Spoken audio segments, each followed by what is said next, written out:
Para a tristeza de algumas pessoas, inclusive até alguns canais que também divulgaram que o caso do Marcos Grubert, né, o processo de acusação contra ele, havia sido encerrado. Mas ontem, dia 14/5/2025, teve uma audiência que começou às 9 horas da manhã e se estendeu até às 18 horas. E pasme vocês, Marcos Grubert estava sozinho. Ele e a sua advogada não compareceu à família. Adivinha onde a família estava, meus amigos? Aqui em Balneário Camboriú, curtindo a vida. Inclusive ontem, a sua esposa, que saiu em defesa dele, na tentativa de defender, fez uma postagem em Itajaí, num salão, arrumando os cílios, enquanto o marido estava nos Estados Unidos em uma audiência, sendo acusado de... Enfim, nós já vamos ler a matéria para você entender, mas antes, deixe o seu comentário que é importante, o seu like ajuda muito. Agora tem a opção de hypar, dá uma hypada aí para ajudar o nosso trabalho. Se não é inscrito, se inscreve, bora pro vídeo de hoje. Ontem à noite o Israel fez uma entrevista com a Ana Alves sobre o que aconteceu.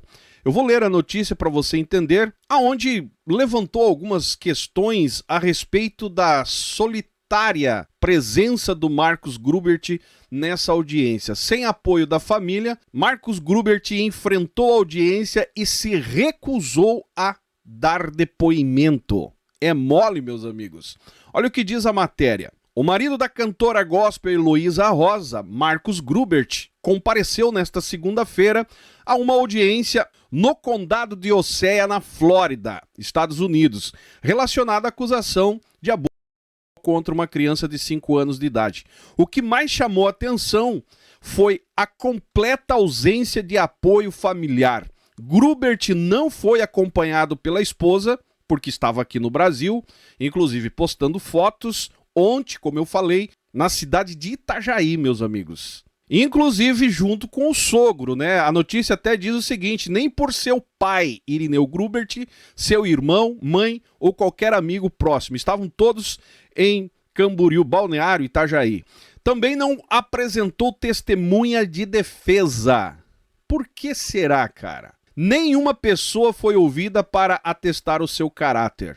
Mas eu fiquei sem entender, né? Esses pastores que estão em silêncio, eu pensava que eles iam, né, sair em defesa do cara, mas não saíram. E aí explica o motivo do silêncio, meus amigos. Tem coisa aí que, olha, a justiça vai esclarecer com certeza, né? Lembrando que a Aline foi acompanhada, cara, dos seus familiares, né? Os poucos que estão nos Estados Unidos estiveram presentes. O pai, a irmã, se eu não me engano, marcaram presença, inclusive amigos, em apoio à Lívia, a própria Aline. Já o homem de Deus aí, o cara que foi até membro da diretoria da igreja, nem pastor, nem família, nem pai que é pastor e nem a própria esposa sequer estavam lá, estavam aqui no Brasil. Aí você tira as tuas conclusões. Segundo relatos apresentados durante uma entrevista concedida ao canal Fuxico Gospel, Grubert permaneceu calado durante toda a audiência, iniciada às 9 horas e encerrada por volta das 18. Ele entrou e saiu da sala sem dizer uma palavra, recusando-se a testemunhar ou responder às perguntas da defesa. A única manifestação verbal do réu ocorreu após o encerramento do processo, ao ser abordado brevemente por uma jornalista. A criança, né, segundo as informações, eu vou colocar aqui a jornalista falando na entrevista para vocês entenderem. Cara, foi um absurdo o que tentaram fazer com a criança.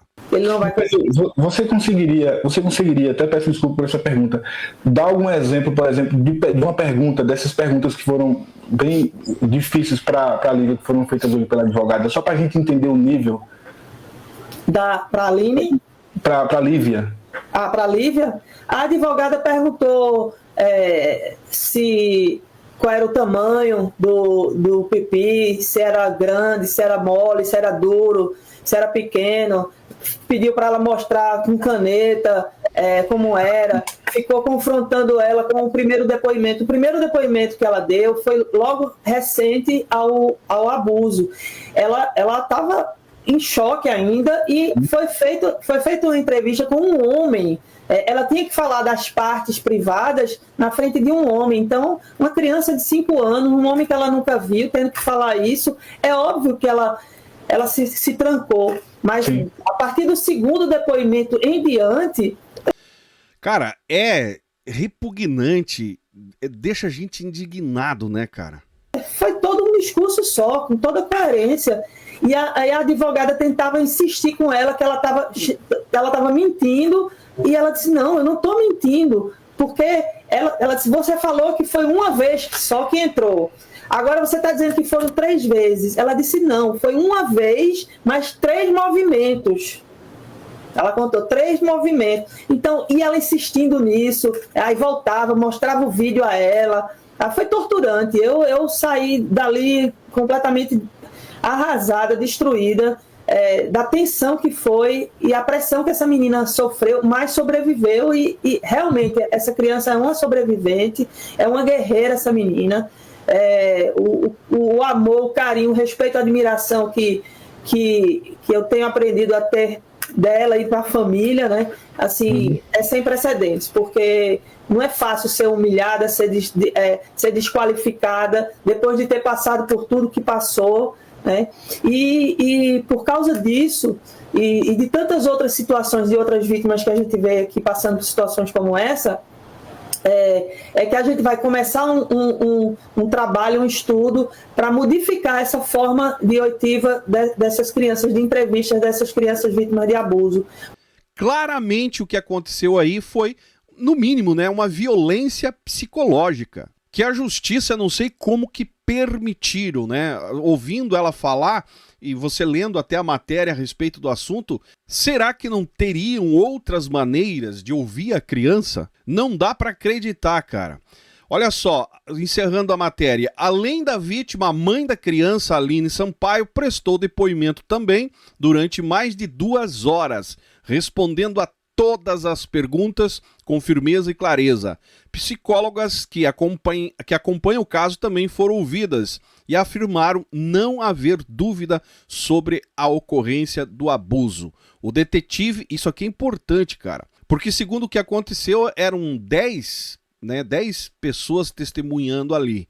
Entre eles, esses psicólogos, os quais deram seu depoimento confirmando e não deixando dúvida a respeito do que ouviram, né, da Lívia. E olha o que diz a matéria ainda. O detetive do Departamento de Criança e Família da Flórida corroborou essas conclusões. Pra tristeza de algumas pessoas, né, cara? Porque a família do Marcos Grubert tentaram, através da própria Heloísa Rosa, em responder a sua caixinha de perguntas, tentaram passar uma ideia que o assunto já não existe mais, que está tudo bem, que, enfim, que não conseguiram provar nada, e tentaram manter essa ideia com o perfil dela agora, na tentativa de ofuscar, tirar o foco, o propósito do que deveria acontecer, que era realmente essa audiência. E a tática foi usada, postando foto em Balneário Camboriú, no manicure, justamente no dia 14, onde ela fez uma postagem fazendo os cílios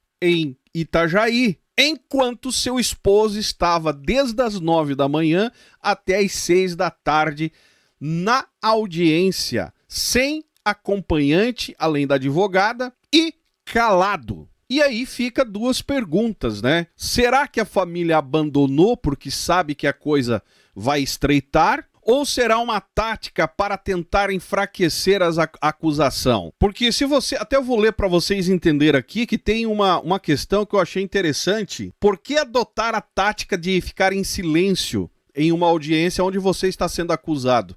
Olha o que diz. Evitar autoincriminação. Qualquer palavra mal colocada pode virar munição para o Ministério Público. Calado, o réu fecha essa fonte de provas. Ou girar o foco para a acusação. Quem precisa provar a culpa é o Estado, não o acusado. Sem depoimento do réu, a promotoria precisa se sustentar em documentos, perícias e testemunhas.